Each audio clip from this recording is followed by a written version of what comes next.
Hey everybody, it's Blake with Channel Android. Today I'm going to do a quick look at the Lenovo Thinkpad. This is an Android Honeycomb 10.1 inch tablet. If you've seen our other video on the IdeaPad from Lenovo, you can check out those videos, see the software and the hardware. The software is very similar, but this is a little bit of a different device. If you're not familiar with it, it is more of a business device, whereas the IdeaPad was more of a consumer device. So let's take a quick look. The screen and all the software you see here is pretty much the same as what you would see on the IdeaPad, except for right here we have a notes application, which we'll take a look at in a second. On this side of the device, let's see if we can get the lighting good enough here. We have I've forgotten now. We have micro USB, mini HDMI, a proprietary connector, and a 3.5 inch millimeter slot. And give you a little bit of a look there. That's a little better lighting. Okay, this side is plain, flat.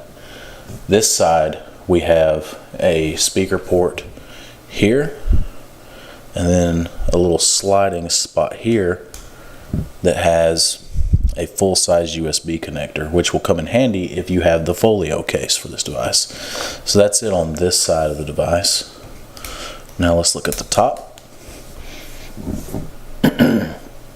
Here on the top we have our volume up and down buttons, and we have our stylus. And if you're not familiar with this device, it has stylus integration similar to what HTC has done with the Flyer and the Jetstream. And then down here on the bottom we have some hard buttons. The first is a rotation lock here, and then we have a browser button, and then a back button and a home button, in that order. The back of the device, you see you have the little red LED on the back, right here, on the Thinkpad logo, and then the Lenovo logo, and then we have the camera right here. There is a front-facing camera as well. So it's par for the course hardware-wise with pretty much all of the tablets that are out there. The thing that makes this tablet different, and in my opinion a little more special, is the fact that it has the stylus integration, which will really come in handy if you're a business user, or if you say want to use it as a student, which I've tried using it for note-taking. It's pretty nice. So there it is. The back that I just showed you has a soft touch type coating on it that feels pretty nice, and the device feels nice and solid, and there's no real curve to it like we see with some of the other tablets out there, like the Xoom and even the IdeaPad. It's very flat, it's very sparse, there's not much to it. It just feels like this is a device that's just going to work. Now let's do a quick comparison. Here I have a Xoom,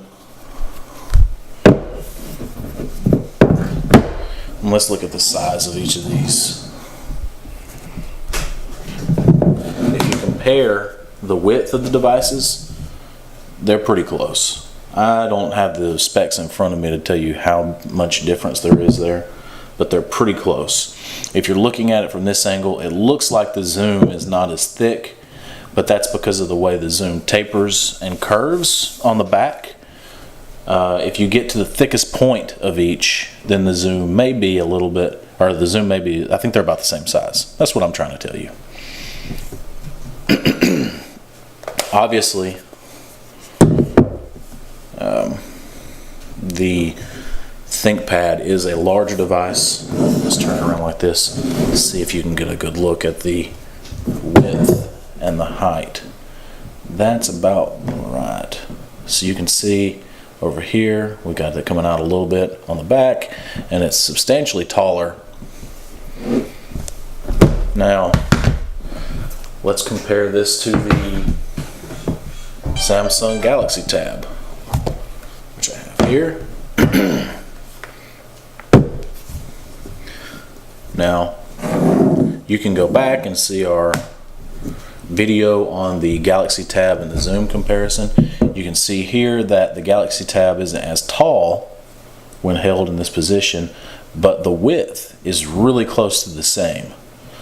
Now the thickness, there's nothing on the market, at least in the US yet, that's going to compete with the Galaxy Tab as far as thickness, at least running Android. So it's pretty much what you would expect. But overall, the size is not that much different on the, well, the width is almost no difference, and the height is not much difference at all. So, who is this device for? Do you need this device? Should you want this device? I think there are a lot of different devices out there that are compelling in many different ways. The Galaxy Tab, because of its great screen and its small form factor. The Zoom was nice when it came out. I think this device is great if you want a device with a stylus and that is not insanely priced like the HTC Jetstream from AT&T.